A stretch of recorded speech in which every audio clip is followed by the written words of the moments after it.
Hi, it's James Davis, the Director of Academy for Pax8 in Asia. I just thought I'd try something a little different. I've been working with a lot of MSPs in the Southeast Asia and ANZ space, and one of the things that is sparking a lot of conversation is around ChatGPT and the rise of this technology almost out of nowhere. About five It only took about 5 days to get 1 million users on it, which is quite significant.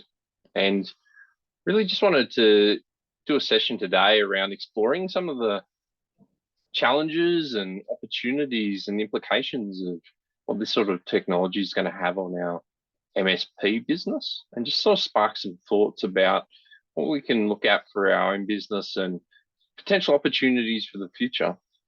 What I'll do, I'll just share up my screen and show you some examples of what it's capable of if you haven't seen it before, and just sort of chat away for a little bit to get the brain juices flowing and get some thoughts going. So what I'm going to do first is I'm just going to get it to build me a project scope of works for Office 365 migration.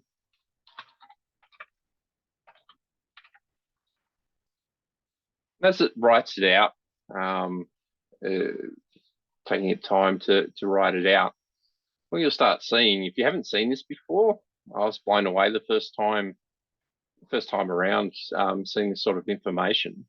This can be very handy for getting things started in terms of, we want to build a scope of works. Well, it's a good place to start if you already don't have templates, already don't have the quoting tools, etc. It's a good place to start building this sort of example out. And if we dive a bit deeper,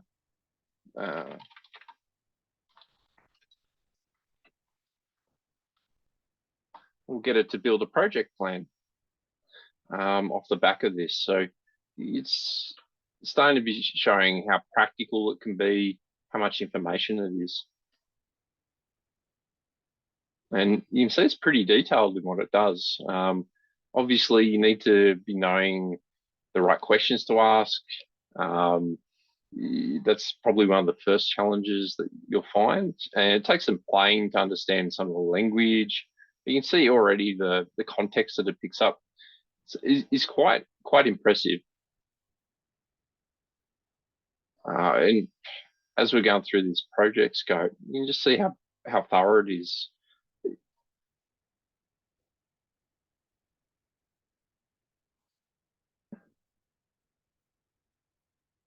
It's pretty impressive in terms of detail, being able to provide timelines as a generic advice. Let's see what happens if we get this down to like a 10 user site.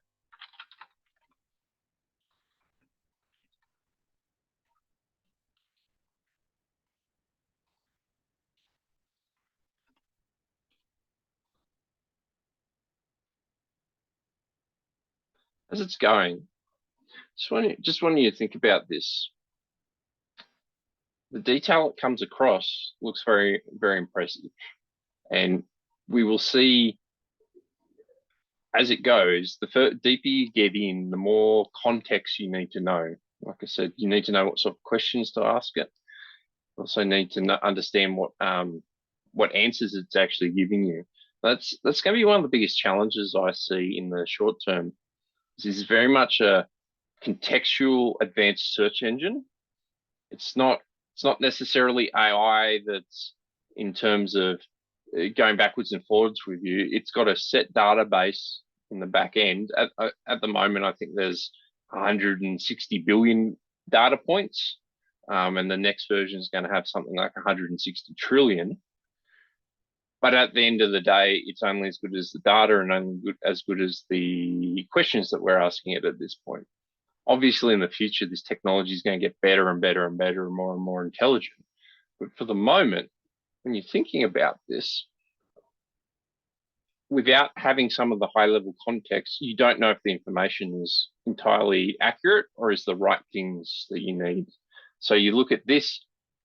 Since I've done this little test a couple of weeks ago, this has got even more accurate. When I first did this, this was projecting a 20-day labor effort to do the work, but this is really refined down. So even in this time, it's getting more and more accurate, which is super impressive.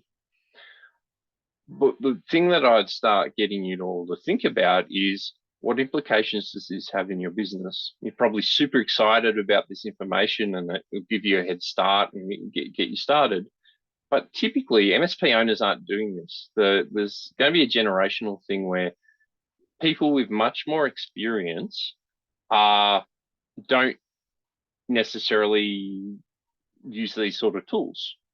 It's going to be our most junior employees that are excited by this and they're going to look to shortcut their work.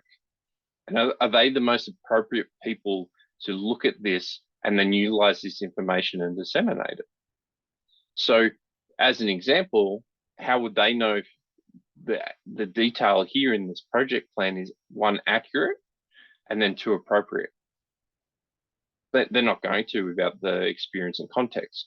So while there's some automation here and there's some opportunity to shortcut jobs, we'll be very careful about how we implement this. As an example, I've been involved in a lot of these sort of projects. I know how long this sort of thing takes. I know this is not 100% accurate, but this gives me a great start that I can just tweak to get the right details. But that junior won't. And as we start digging a bit deeper into this, let's get it to create us a proposal from this.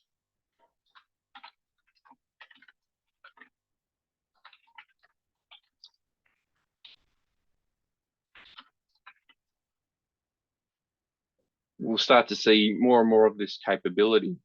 And as it's doing this, what's important to start thinking about is, if we're getting all that, if the junior employees are really going to take this and run with it, how are we going to manage the risk of that inside our MSP businesses? What happens if they're just pushing out proposals and project plans like this without peer review?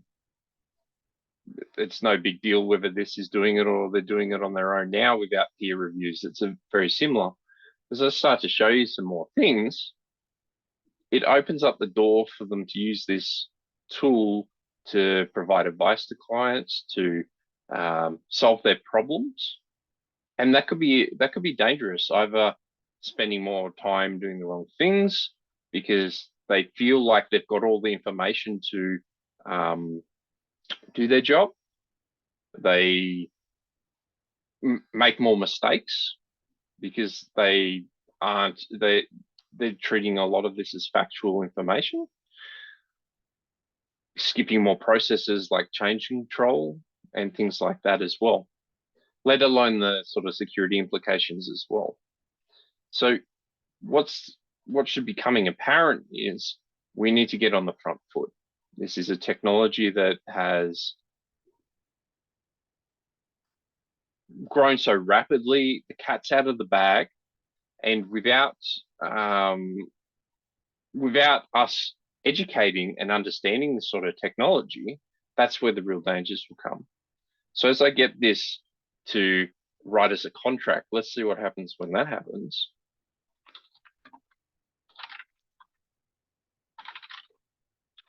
See what it says.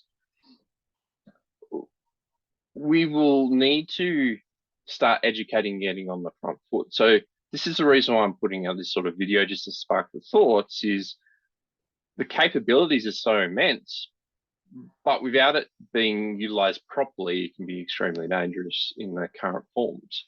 So if you're an MSP owner and haven't been using this, I'd jump on and have a play. It's worth knowing, because not only do you need to know the technology in terms of your own business, this is an opportunity to get on the front foot with your clients as well and provide the sort of advice that I'm trying to convey to you at the moment. Implication on your people.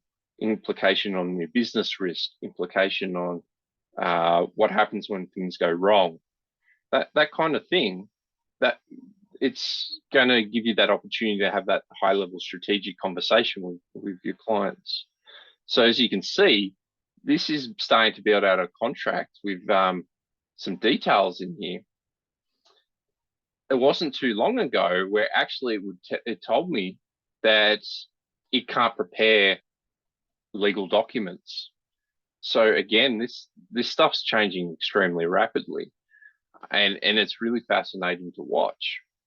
And if we're starting to utilize this more, especially when we're starting to get into this legal stuff, how do you know where the information's coming from? So let's ask.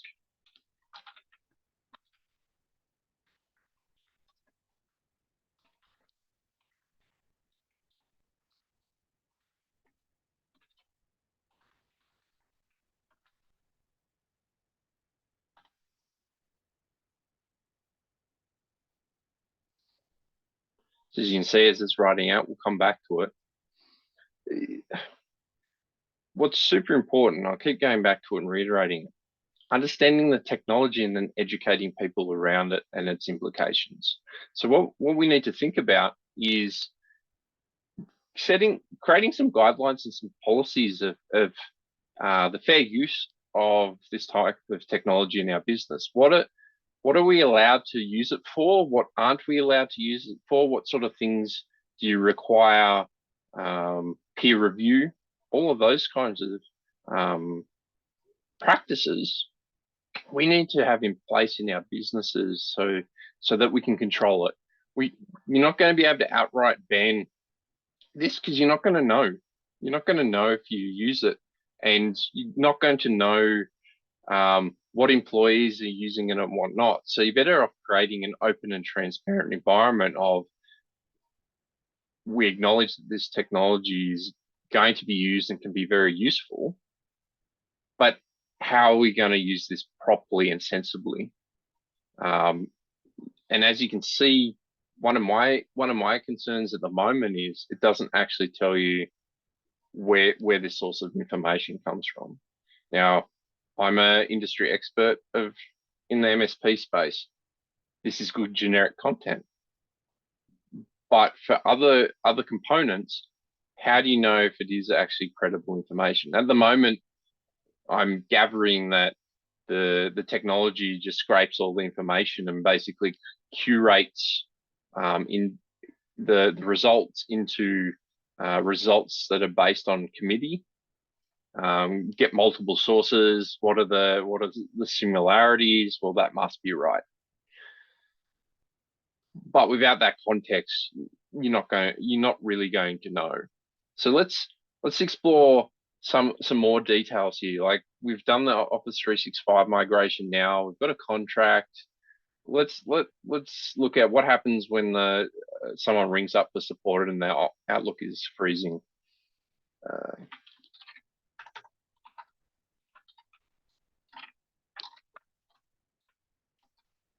I'll let this go while I'm talking about it. So this is one of the practical examples that might affect your business in terms of clients as well.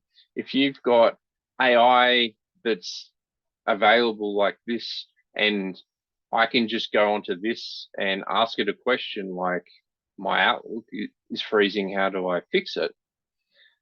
Now, we already know Google exists. This is going to be a lot more curated. It's going to be a lot more prescriptive and a lot easier to use because it's smarter, right? We're asking it questions. Once it generates, then we can have a look at the results and then perhaps ask it another question. So it's further driving that commoditization of end user support. It's already happening around us with other forms of automation. We've offshored resources. We've fewer and fewer, more complicated IT problems because of the simplification of technology and its platforms. Things have changed quite a lot. So this is just adding the fuel to the fire of that commoditization that's happening. As you can see, it's pretty thorough about telling you what to do. Again, it's really interesting doing this exercise a couple of weeks ago, seeing how the data is changing and the responses are changing, even though I've been asking it the same questions as I have previously. So the results are improving. It's amazing in how much of a short time this is changed completely. And you can see how detailed it is.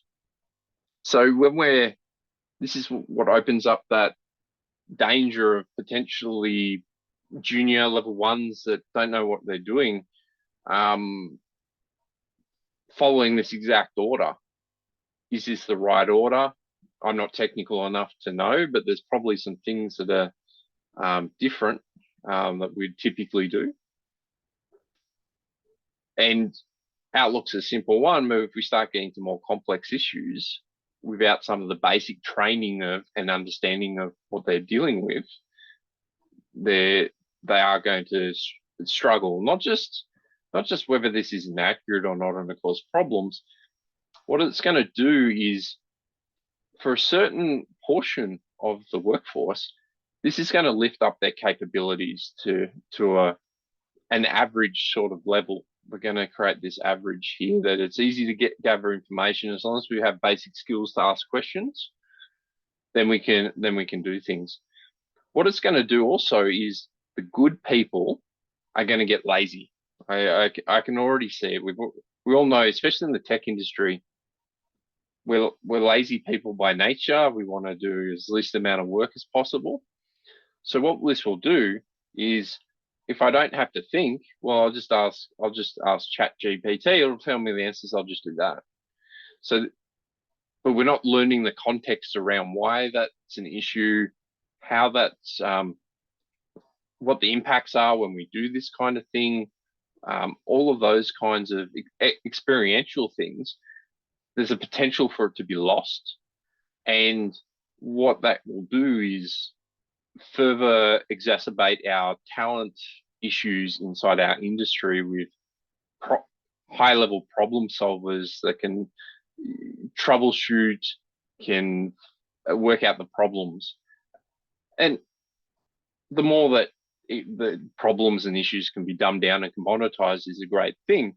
But also what we're doing in that is cutting out a generation of opportunity and growth that, while may not fully exist now, will feel those ramifications in the future, which we've already had, where we've lost a generation of high-level techs to enterprise or other industries because in our MSP space, there was no room for them to grow.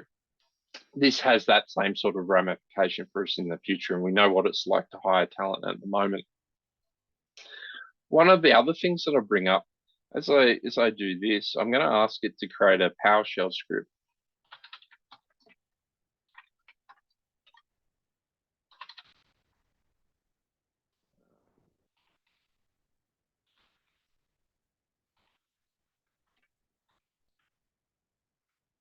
I'm going to just ask it to do some simple ones.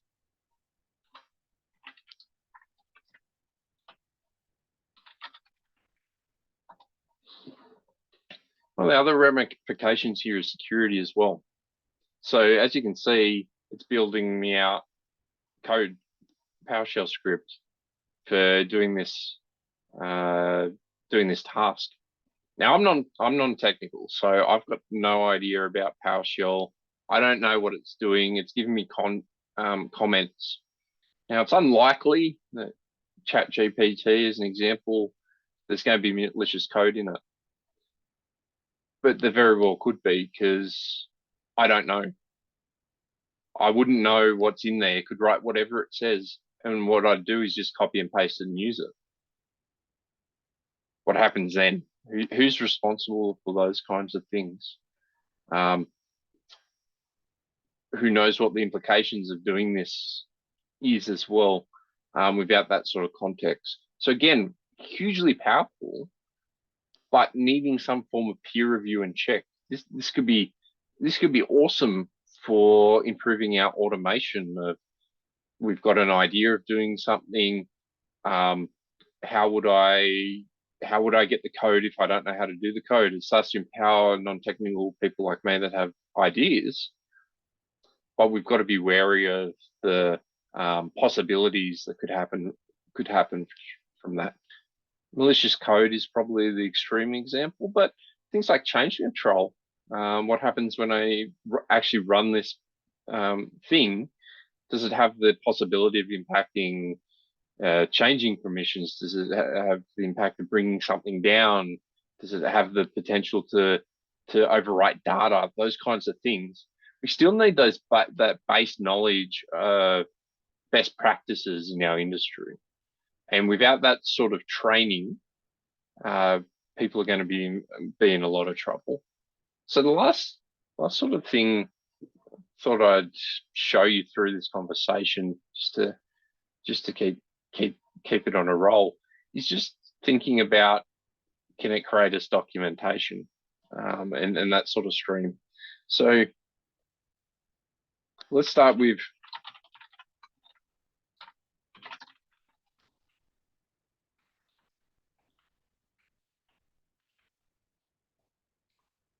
I'm going to just start with this sort of level, let it think and do its thing.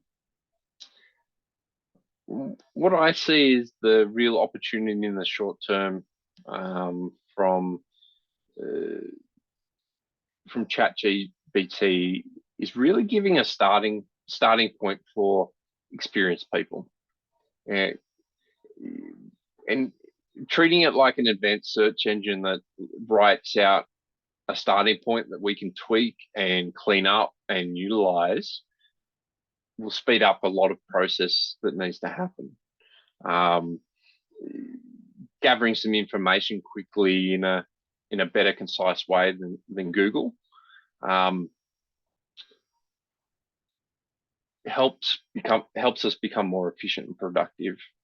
At this stage in all my testing, not that it's super thorough, I'm sure there's much better experts at this sort of thing than me. This isn't an automation and AI tool. It really is the more advanced search engine to get details for what you need in a more precise way. And leveraging it that way to start with is how we can get some form of ROI and some form of productivity boost that we wouldn't get it otherwise. And the more that you can explore this and understand this, again, this is where you can become an expert in front of your client's eyes. Imagine doing a marketing exercise or a sales exercise like I'm doing with you here, asking it simple questions. Maybe you've got a medical practice and you can ask it specific questions to show the power of this sort of tool and the implications of it. You've got professional services to maybe help them develop policies and deliver training to their staff about how to properly utilize this sort of stuff. It's a huge differentiator in the MSP space when we're just keeping the lights on. It's got so much power and it's got so much opportunity. We're just seeing the surface level so far. I could keep going on and on and on. I could keep showing you some examples, but I just wanted to give you this quick thing, hopefully blow your mind a little bit, but also understand really the implications of this technology and the types of practical things you need to start looking at. So takeaway here is really to understand it yourself is step one. Step two is really to work with your team in your business and get them to understand it and set parameters and policies and guidelines in place for your company, and then further train your team on the use according to your way of doing things. Without that, you've got an unaccountable new technology that people are going to leverage behind the scenes that you're not even going to know about. So be proactive, embrace the technology, and let people have the opportunity to be creative in it and find new ways. Just make sure you have a peer review system and it's not being used without oversight. And it might also tell you as well what kind of team you've got. I've spoken to a few clients where they've used their firewall for the web browsing to find the web browsing history to see if anyone had been going to ChatGPT. And they were very shocked after having a similar conversation like I've just had with you now, that none of their team had used it at work at all to explore. So whether they're exploring it at home or they're not exploring it at all, that should tell you a bit about the type of people that you've got. If you've got young techs that aren't looking at this kind of thing, they're not really out of the box thinkers and innovators.